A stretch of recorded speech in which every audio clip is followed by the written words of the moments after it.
Georg Wilhelm Friedrich Hegel was born in Stuttgart in 1770 and was part of a generation of genius in Germany that included Beethoven and Goethe. He was a contemporary of the German idealist philosophers Johann Gottlieb Fichte and Friedrich Wilhelm Joseph von Schelling. Hegel's mission was to create a single system of philosophy that made sense of the whole of reality, a unified theory of everything. Getting into Hegel is difficult precisely because of his genius. His central claim is that the true is the whole. He's a holist, and he believes that no parts can be understood in isolation from the whole to which they belong. And his own philosophical system is a wonderful example precisely of that. He's developed it in such a way that all of the parts hang together and relate to one another, and it's, you know, any place you reach in and pull out a string, you're into the thing, but there's a sense in which until you see the whole picture, you can't fully understand any of the parts. And it's a big picture.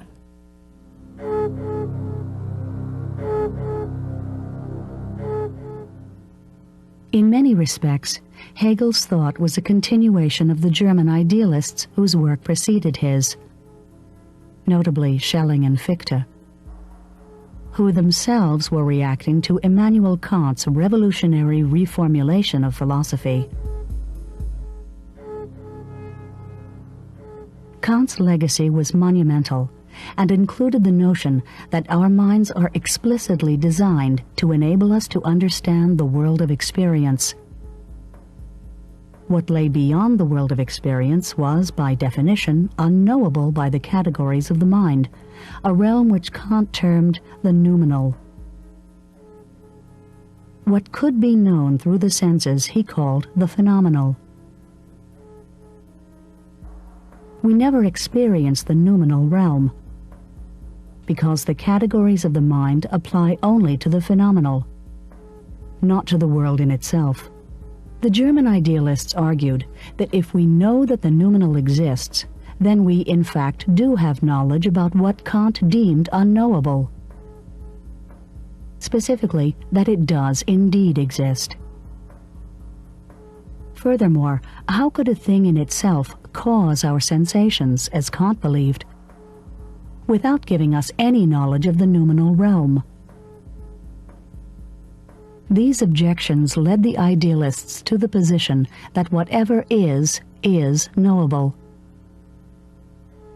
Following this analysis, Hegel believed that reality is rationality, that our minds and the objects we interact with every day are expressions of the same logos, or principle of intelligibility.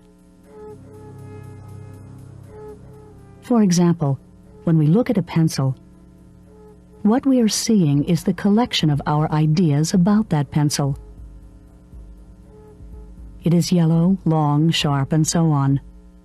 These characteristics, called universals, don't exist independently of the pencil. Their being is in the pencil. The pencil is what we know of it, nothing more. Broadening the scope of this analysis, Hegel believed that the world as a whole is the product of an absolute mind. The absolute, known from a theological perspective as God, is disclosed in nature and in thought.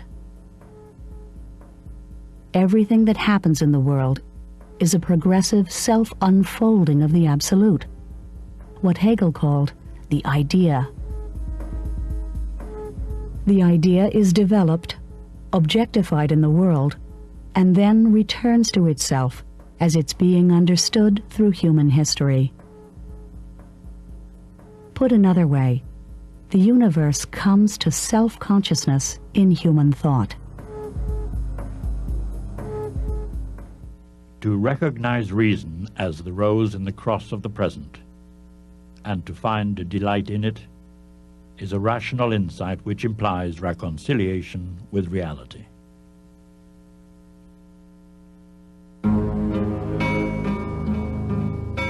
Like nature and human thought, the absolute is a dynamic process of unfolding that follows a logical structure known as the dialectic.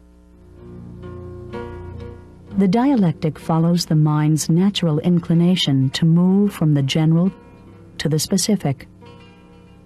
In some instances, the first moment can be described as a thesis, whose contradiction is an antithesis. The third moment is the synthesis, in which the idea and its contradiction are brought together into a new thesis, starting the process anew. Hegel's first dialectic was that of being, nothing, and becoming. Hegel called being the original featurelessness which precedes all definite character and is the very first of all. The natural antithesis of being is, of course, nothing, the negation of being. The third movement in the dialectic is becoming, the synthesis of being and nothing. Something can be and not be at the same time, only by becoming. Moving methodically forward in this way, Hegel applied the logic of the dialectic to much of human culture, including art, religion, philosophy, ethics, and politics. He conceived of history itself as an ongoing process of the unfolding dialectic, the ultimate outcome of which is freedom. The Hegelian system suggests an intimate identity between the absolute and the human spirit. But the balance between the two terms of this equation is unstable, leading to deep divisions among those who would follow in Hegel's footsteps. For some, the task of philosophy was to understand man as a divine manifestation.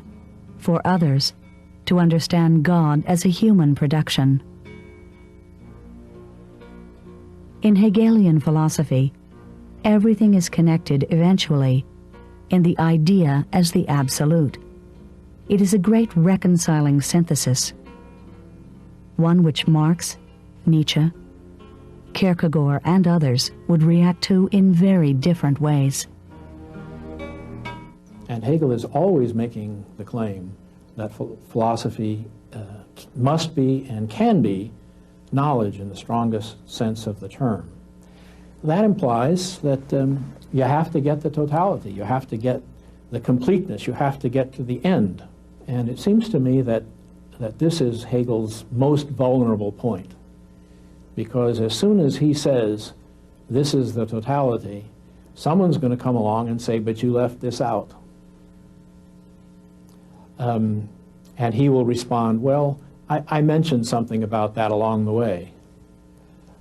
And then the response will be, but the way in which you mentioned it, you subordinated it to a horizon in which it wasn't allowed to be itself. So Marx will say that about economic life, and Kierkegaard will say that about religious life.